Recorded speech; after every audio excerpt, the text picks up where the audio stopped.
For 20 years, one accusation never disappeared. Pakistan supported the Afghan Taliban during the US war in Afghanistan.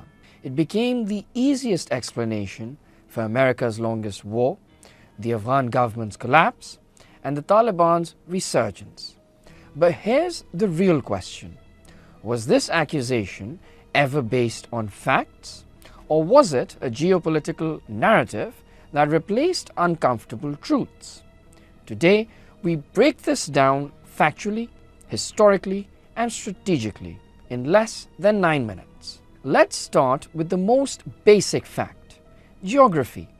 Pakistan's border with Afghanistan is a 2,600-kilometer mountain range, which was one of the world's most lawless, porous, and unpoliced frontiers.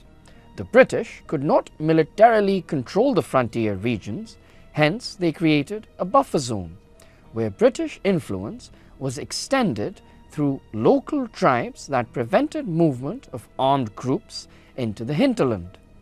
The arrangement remained for decades after the British left, since it was militarily difficult and the British arrangement served the purpose.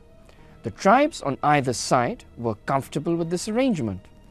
This became the basis of the problems when Afghans began to make ingress into tribal regions during Russian invasion of Afghanistan and US war against terrorism. For decades, neither Afghanistan nor the US NATO forces ever secured their side of the border. Movement across this region was a tribal tradition, not a Pakistani policy. So when Western officials say Taliban crossed the border into Pakistan, they ignore the simple reality. Everyone crossed that border: smugglers, refugees, traders, militants, because it was physically impossible to seal. This porous frontier became a convenient narrative weapon, but it never reflected state support. Now here's a contradiction that destroys the entire accusation. If Pakistan supported the Afghan Taliban, why did Pakistan fight a brutal 20-year war against the Pakistani Tehreek-e-Taliban? TTP is the ideological cousin of the Afghan Taliban, yet it declared war on Pakistan in 2007. It bombed schools, mosques, markets, killing over 80,000 Pakistanis. Think about it. A state cannot sponsor one Taliban while being massacred by another Taliban. It makes absolutely no strategic, political, or even military sense. The Afghan Taliban didn't help Pakistan against TTP. In fact, TTP enjoyed safe havens inside Afghanistan for years. This fact alone destroys the idea that Pakistan controlled the Taliban. So where did the accusation actually come from? Well, from inside Afghanistan. The Afghan Republic collapsed not because of Pakistan, but because of rampant corruption, warlord fiefdoms, ethnic exclusion, paper institutions, an army dependent on foreign air support and salaries. Billions were poured in, but governance decayed from inside. When systems fail internally, the easiest political trick is to blame a neighbor, and Pakistan became the perfect scapegoat. Now let's talk about the United States. For 20 years, Washington kept changing its mission: hunt Al-Qaeda, destroy Taliban, nation building, democracy project, Afghanization, and finally exit at any cost. This confusion created a war with no direction, and when the strategy failed, rather than to accept their own mistakes, US officials shifted the blame outward. Pakistan became the easy explanation for every battlefield setback. No need to question why 500,000 Afghan soldiers collapsed in just days. No need to question why the Taliban had deeper social roots in rural Afghanistan. And no need to ask why the Afghan government was losing legitimacy year after year. A single sentence solved everything.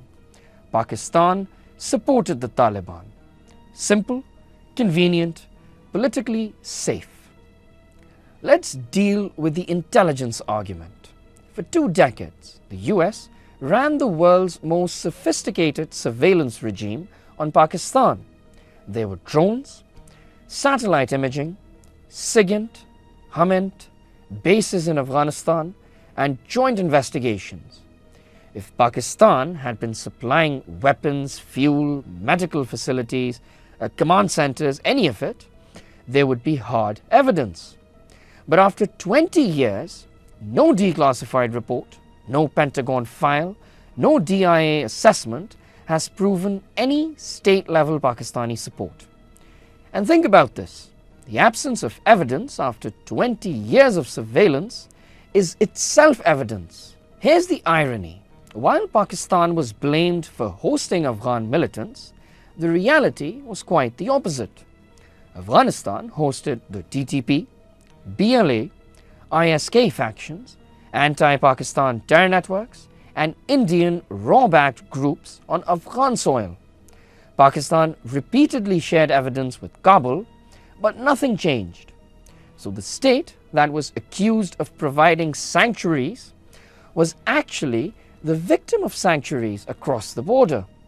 This distortion was amplified by regional players who benefited from blaming Pakistan, especially India.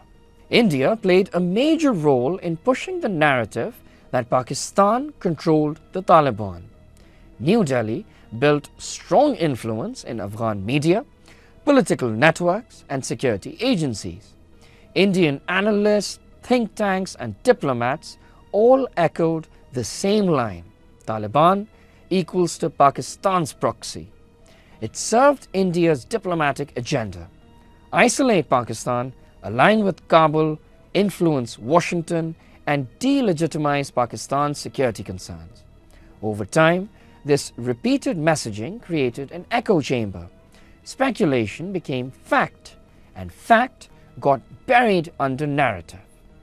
And then came the moment that ended the entire debate: the fall of Kabul in August 2021. The Afghan army, built for 20 years, collapsed in just 11 days. No Pakistani tanks, no Pakistani soldiers, no Pakistani air support. This collapse proved something fundamental. The Taliban did not win because of Pakistan. They won because the Afghan Republic was built on external money, not internal legitimacy. If Pakistan had been so decisive, the entire system wouldn't have collapsed just overnight. It collapsed because its foundations were weak. So here's the truth stripped of noise. Pakistan did not engineer the Taliban's victory. Pakistan did not control the Taliban. And Pakistan most certainly did not defeat the United States. The collapse of Afghanistan was the result of internal dysfunction, external strategic confusion, and deep-rooted societal realities.